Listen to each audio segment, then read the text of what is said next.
द्रोणाचार्य की कथा। द्रोण महान ऋषि भरद्वाज के पुत्र थे। वे अपने पिता के आश्रम में शास्त्र और शस्त्र की शिक्षा प्राप्त कर रहे थे। उन्हीं दिनों पांचाल राज का पुत्र द्रुपद भी उसी आश्रम में अध्ययन कर रहा था। दोनों में गाढ़ी मित्रता हो गई थी। अनेक बार उत्साहित होकर द्रुपद यह कह देता कि जब वह राजा बनेगा तो अपना आधा राज्य द्रोण को भेंट करेगा। समय बीतता गया। शिक्षा पूर्ण होने के बाद द्रोण ने कृपाचार्य की बहन से विवाह किया और एक पुत्र को जन्म दिया, जिसका नाम रखा गया अश्वत्थामा। द्रोण अपनी पत्नी और पुत्र से अत्यंत स्नेह करते थे, किंतु आर्थिक स्थिति अत्यंत दयनीय थी। वे चाहते थे कि कुछ धन संपत्ति अर्जित करें और अपने परिवार को सुखपूर्वक जीवन दे सकें। उन्हें ज्ञात हुआ कि भगवान परशुराम अपनी सारी संपत्ति दान में दे रहे हैं।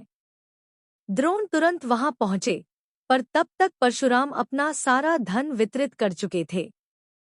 उन्होंने कहा, ब्राह्मण श्रेष्ठ, अब मेरे पास न कोई धन है और न संपत्ति, केवल मेरा शरीर और मेरी विद्या है।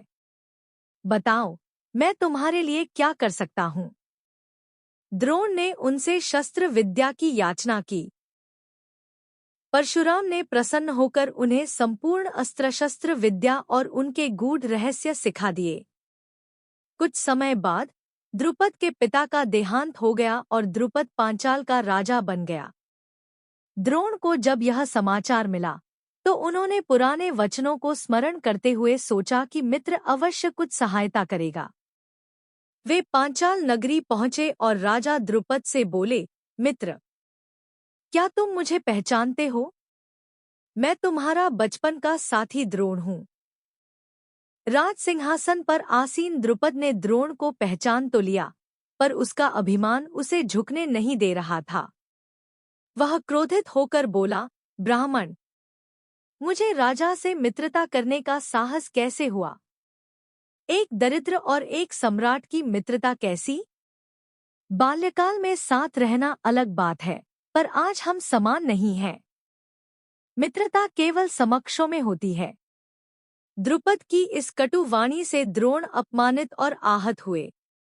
उन्होंने संकल्प किया कि वे इस घमंडी राजा को सबक सिखाएंगे। वे हस्तिनापुर पहुंचे और कृपाचार्य के पास छिपकर रहने लगे। एक दिन नगर के राजकुमार वन में खेल रहे थे। अचानक गेंद एक कुएं में जा गिरी। उसे निकालते निकालते युधिष्ठिर की अंगूठी भी गिर गई। सब राजकुमार असहाय थे। तभी वहां खड़े एक अजनबी ब्राह्मण ने उन्हें संबोधित किया, क्या मैं तुम्हारी गेंद और अंगूठी निकाल दूं? राजकुमारों ने विनोद में कहा, हे ब्राह्मण, यदि आप गेंद निकाल देंगे तो कृपाचार्य के यहाँ आपका आदर सत्कार होगा। ब्राह्मण ने एक सूखी तिनकी ली और कुएं में फेंकी। उसके बाद एक एक कर तिनकियां जोड़ते गए और अंत में पूरी श्रृंखला बना ली। जब अंतिम तिनका कुएं के बाहर आ गया तो उसने उसे खींचकर गेंद बाहर निकाल ली। फिर धनुष उठाया और एक तीर से युधिष्ठिर की अंगूठी कुएं से निकाल ली। राजकुमार अचंभित रह गए। उन्होंने ब्राह्मण से विनम्रतापूर्वक उसका परिचय पूछा। उसने कहा, तुम्हारे पितामह भीष्म ही मेरा परिचय देंगे। राजकुमारों ने यह समाचार भीष्म को दिया। भीष्म समझ गए कि यह और कोई नहीं बल्कि स्वयं आचार्य द्रोण है।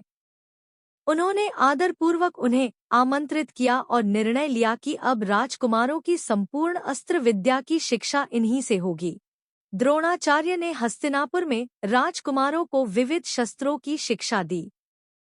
शिक्षा समाप्त होने पर द्रोण ने गुरु दक्षिणा में मांगा कि उनके पुराने मित्र द्रुपद को बंदी बनाकर लाया जाए। दुर्योधन और कर्ण सबसे पहले इस कार्य हेतु भेजे गए, लेकिन द्रुपद की सेना के समक्ष टिक नहीं सके। तब अर्जुन को भेजा गया। अर्जुन ने पांचाल की सेना को पराजित कर दिया और द्रुपद को उसके मंत्री सहित बंदी बनाकर द्रोणाचार्य के सम्मुख लाया। द्रोण ने द्रुपद से कहा, राजन, भयभीत मत हो। मैं बदला लेने नहीं, केवल अपना वचन पूरा करने आया हूँ। तुमने कहा था कि राजा ही राजा का मित्र होता है। अब जब मैं तुम्हें हराकर अर्धराज्य ले रहा हूँ, तो आधा तुम्हें वापस देता हूँ, जिससे हमारी मित्रता बराबरी पर हो सके। द्रोण ने उसे सम्मान सहित विदा किया, परंतु द्रुपद का घमंड चूर चूर हो गया। फिर भी अपमान की पीड़ा उसके भीतर रह गई। उसने संकल्प किया कि वह द्रोण से प्रतिशोध लेगा। उसने कठोर तप किया कि उसे ऐसा पुत्र प्राप्त हो जो द्रोणाचार्य का वध कर सके और एक ऐसी कन्या जो अर्जुन से विवाह करे। आखिरकार उसे धृष्टद्युम्न नामक पुत्र और द्रौपदी नाम की कन्या प्राप्त हुई। भविष्य में कुरुक्षेत्र की रणभूमि में पराक्रमी द्रोणाचार्य का अंत उन्हीं धृष्टद्युम्न के हाथों हुआ। जय श्री कृष्णा।